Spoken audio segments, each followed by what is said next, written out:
യുദ്ധഭൂമി പോലെ കിടക്കണ അടുക്കള നോക്കി വിജൃംഭിച്ച് നിൽക്കുന്ന ഞാൻ. അത് കഴിഞ്ഞ ഉടനെ അടുത്ത പണി. ഇതൊക്കെ എപ്പിടാ? അവിടെ എന്തോ കാര്യമായിട്ടുള്ള ആലോചനയിലാണ്. ഇന്നത്തെ എന്റെ യുദ്ധഭൂമി പുറത്തെ വിറകടുപ്പിലാണ്. ചായ കുടിക്കാൻ വേണ്ടി മാത്രം രാവിലെ എണീക്കണം ഞാൻ.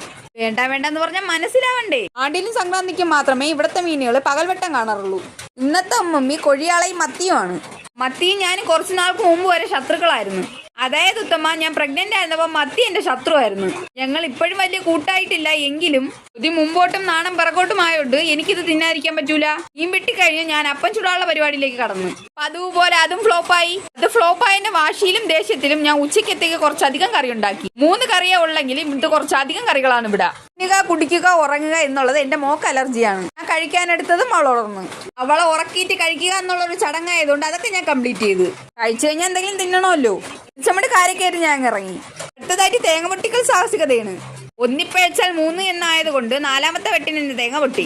അങ്ങനെ ആ പരിപാടി കഴിഞ്ഞ് രാത്രി വളരെ സിമ്പിൾ ആയിട്ടാണ് കഴിച്ചത്. കരിച്ചിന് വന്നു, പൂരി വന്നു, ചിക്കൻ തോരൻ വന്നു. അതിനെ കുറച്ച് മാത്രം കഴിക്കാനുള്ളതുകൊണ്ട് ഇതെല്ലാം കൂടെ വെട്ടിയിറങ്ങിയ ശേഷം ഒരു ഇറക്കാം. അപ്പോൾ